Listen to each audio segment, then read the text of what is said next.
जरा सोचिए, अगर आपकी मेहनत की कमाई ही आपके लिए परेशानी बन जाए और उसी वजह से आप सरकारी योजनाओं का लाभ लेने से वंचित रह जाएं, तो कैसा लगेगा।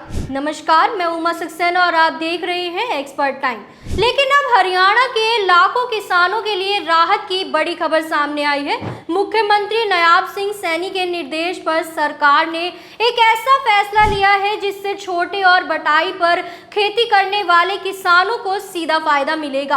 अब अगर कोई किसान ई खरीद के जरिए 5 लाख रुपए तक की फसल बेचता है तो उस राशि को फैमिली आईडी की वार्षिक आय में शामिल नहीं किया जाएगा। इतना ही नहीं, मेरी फसल मेरा ब्यौरा पोर्टल के आधार पर परिवार की आय जोड़ने की व्यवस्था भी खत्म कर दी गई है। हरियाणा परिवार पहचान प्राधिकरण के राज्य समन्वयक डॉक्टर सतीश खोला के अनुसार अब केवल 5 लाख रुपए से अधिक की ई खरीद का डेटा ही आय निर्धारित का आधार बनेगा। दरअसल पहले किसानों की फसल बिक्री की पूरी राशि को उनकी आय मान लिया जाता था। इससे कई छोटे किसान कागजों में अमीर दिखने लगे, जबकि हकीकत कुछ और ही थी।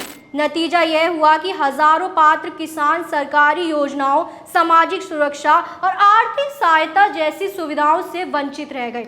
किसानों की लगातार मांग और सुझावों को देखते हुए सरकार ने इस व्यवस्था में बदलाव किया है, ताकि किसी भी किसान को सिर्फ तकनीकी गलती या गलत डेटा की वजह से नुकसान ना उठाना पड़े। इस फैसले से खासतौर पर 3 एकड़ तक खेती करने वाले और पट्टे पर खेती करने वाले किसानों को सबसे ज्यादा मिलने की उम्मीद है। अब उनकी वास्तविक आर्थिक स्थिति के आधार पर फैमिली आईडी में आय दर्ज होगी और सरकारी योजनाओं का लाभ लेना पहले से ही कहीं आसान हो जाएगा। यानी अब मेहनत की कमाई किसानों के लिए बोझ नहीं, बल्कि उनके अधिकारों की राह आसान बनाएगी। अगर आप भी हरियाणा के किसान हैं तो इस जानकारी को ज़्यादा से ज़्यादा लोगों तक ज़रूर पहुंचाएं, क्योंकि एक सही जानकारी किसी का बड़ा फायदा कर सकती है। इस वीडियो पर आपकी क्या राय है, कमेंट बॉक्स में हमें ज़रूर बताएं।